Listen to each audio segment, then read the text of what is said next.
एक आदमी भय से कांपता हुआ सामने देख रहा था, फिर तुरंत अपना सिर पानी में छुपा लिया और बिना हिले डुले चुपचाप इंतजार करने लगा। तभी एक विशाल पाव अचानक जमीन पर आ गिरा। पास में खड़ा एक भेड़ का बच्चा डर के मारे भागना चाहता था, लेकिन कुछ ही कदम चलने के बाद एक दैत्य ने उसे पकड़ लिया। दैत्य ने जैसे ही अपने शिकार को खाने की कोशिश की, तभी उसे एक अजीब सी खुशबू आई। वाह, यह तो इंसान की गंध है। दूसरी ओर आदमी एक पेड़ के पीछे छिपा हुआ था, लेकिन उसकी खुशबू ने उसे छुपने नहीं दिया। देखते ही देखते दैत्य उसकी पीठ के पीछे आ गया और पेड़ को जड़ से उखाड़ फेंका। हालांकि आदमी डर से कांप रहा था, फिर भी उसकी जीने की चाह इतनी मजबूत थी कि उसने भागने की कोशिश की, लेकिन दैत्य की लंबी टांगों और तेज चाल से वह बच नहीं सका और उसे जमीन पर गिरा दिया गया। सुना जाता है कि ये दैत्य सबसे पहले उन्हीं इंसानों को पकड़ते हैं जो बिना सुरक्षा के होते हैं। जैसे ही उसके साथी को पकड़ा गया, पास खड़े नेता ने हथियार उठाया और बचाने की कोशिश की, लेकिन दैत्य ने एक ही बार में उसे खत्म कर दिया। पानी में छुपा जैक यह सब देख रहा था। वह तुरंत दैत्य के पीछे लग गया, होपिंग कि वह मौका देखकर अपने साथियों को बचा सके। काफी पीछा करने के बाद जैक दैत्यों की दुनिया में पहुंच गया। वहां उसने देखा कि पकड़े गए दोनों इंसानों को जमीन पर डाल दिया गया है और पास ही एक पिंजरे में उनकी राजकुमारी कैद थी। तभी दैत्य प्रमुख ने एक इंसान को उठाया और उससे सवाल पूछने लगा। जब वह नहीं झुका तो उसे वहीं मार दिया गया। जैक ने मौका देखकर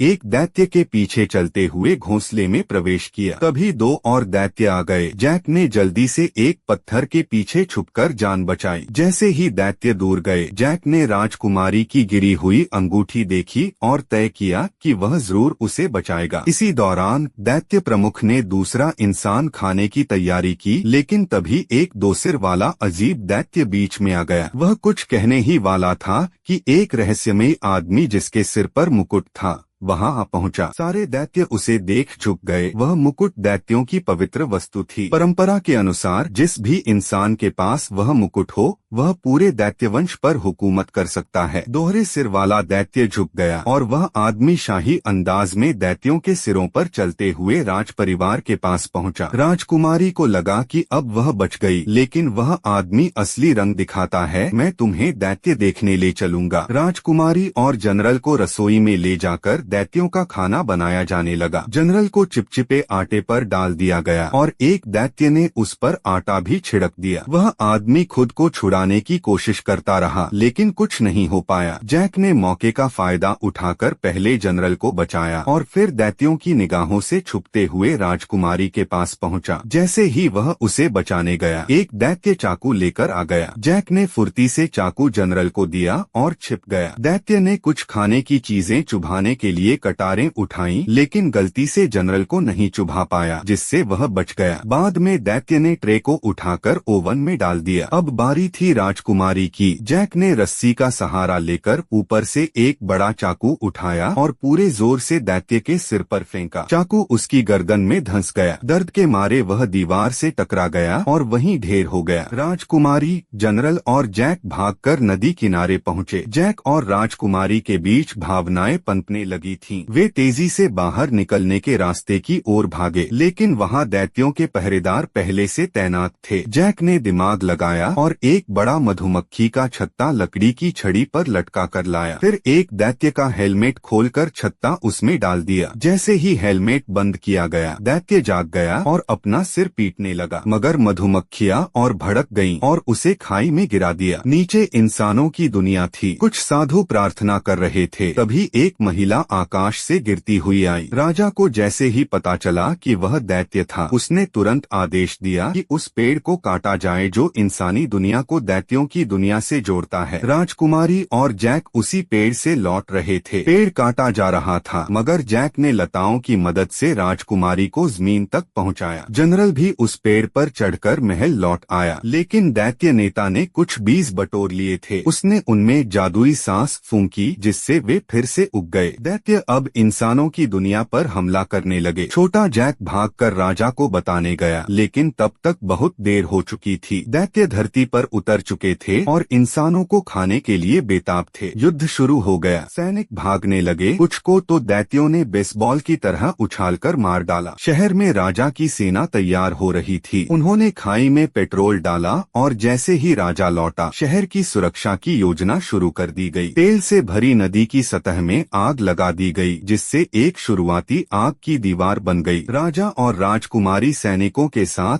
सफलतापूर्वक किले की ओर लौट आए। यह सब छोटे शूरवीर की वजह से संभव हो पाया, जिसने दोगले सिर वाले दैत्य का ध्यान भटकाकर उन्हें समय दिया। जैसे ही किले के द्वार बंद होने वाले थे, छोटा शूरवीर अपने सफेद घोड़े पर कूदता हुआ आखिरी क्षण में किले के भीतर कूद गया। दैत्य ने देखा कि उसका शिकार हाथ से निकल गया, तो वह भी किले के गेट को पकड़कर अंदर आने की कोशिश करने लगा। सेनापति ने तुरंत आदेश दिया, हमला करो। अनगिनत तीरों और तलवारों ने दैत्य के दोनों सिरों को भेद दिया, जिससे वह दर्द में कराहते हुए जलती हुई खाई में गिर पड़ा। कुछ देर से पहुंचे दूसरे नंबर के सरदार ने उसका मुकुट उठाया और अपने मरते हुए नेता को नदी में डूबते हुए देख स्वयं को नया प्रमुख घोषित कर दिया। उसने बाकी दैत्यों को आदेश दिए और गुस्से में अपना सिर पर रखा हुआ हेलमेट नीचे फेंक दिया। अब दैत्य लोहे के कांटे लेकर आए और गेट को खींचने लगे। मानवों और दैत्यों के बीच खिंचाव की असली रस्साकशी शुरू हो गई। राजा ने राजकुमारी को छोटे शूरवीर के हवाले किया और कहा, तुम जाओ दूसरे राज्यों से मदद लाओ। लेकिन दैत्यों की ओर से हमले तेज होते जा रहे थे और रस्साकशी में मनुष्य पक्ष थकने लगा। दैत्यों ने पेड़ों में आग लगाई और उन्हें किले के अंदर फेंकना शुरू कर दिया। अब सैनिकों में अफरा-तफरी मच गई। दैत्यों को लग रहा था कि जीत अब बस कुछ ही पल की दूरी पर है। तभी किले के अंदर से एक के बाद एक हजारों तीर छोड़े गए और दैत्य एक एक कर गिरने लगे। असल में मनुष्यों ने उन्नत जुगेलियानु, कई तीर चलाने वाली मशीन और भेदक तीरों का उपयोग किया था, जिससे दैत्यों की मोटी चमड़ी भी चीर दी गई। दूसरे नंबर का दैत्य बड़ा चालाक था। उसने गुलेल से हमला कर किले पर लगी जुगेलियानु को उड़ा दिया। फिर एक और दैत्य ने थॉर का हथौड़ा जैसा हथियार फेंका, जिससे दूसरी मशीन भी ध्वस्त हो गई। उधर छोटा शूरवीर और राजकुमारी भाग रहे थे, पर अचानक उनका सामना फिर से उस दो सिर वाले दैत्य से हो गया, जो किसी तरह अभी भी जिंदा था। उसने एक बड़ा लोहा फेंका और दोनों के पीछे दौड़ पड़ा। शूरवीर तो भाग निकला, लेकिन राजकुमारी को उसने पकड़ लिया। छोटे शूरवीर ने तुरंत हथियार उठाया और दौड़ पड़ा। उसने लोहे की कुल्हाड़ी फेंकी, लेकिन वह सिर्फ दैत्य के हेलमेट से टकराई। दैत्य ने कुल्हाड़ी को मुंह से निकाला और दूर फेंक दिया, और अब वह राजकुमारी को खाने ही वाला था। तभी शूरवीर ने अपने सीने का लटकन खोला और उसमें से निकाली आखिरी जादुई सेम की फली, मैजिक बीन। उसने सीधे दैत्य के मुंह में वह फली फेंक दी। फली उसके गले से होते हुए पेट में चली गई और तुरंत ही वहां अंकुरित होकर जंगल जैसी बेल बन गई, जिसने दैत्य का पूरा शरीर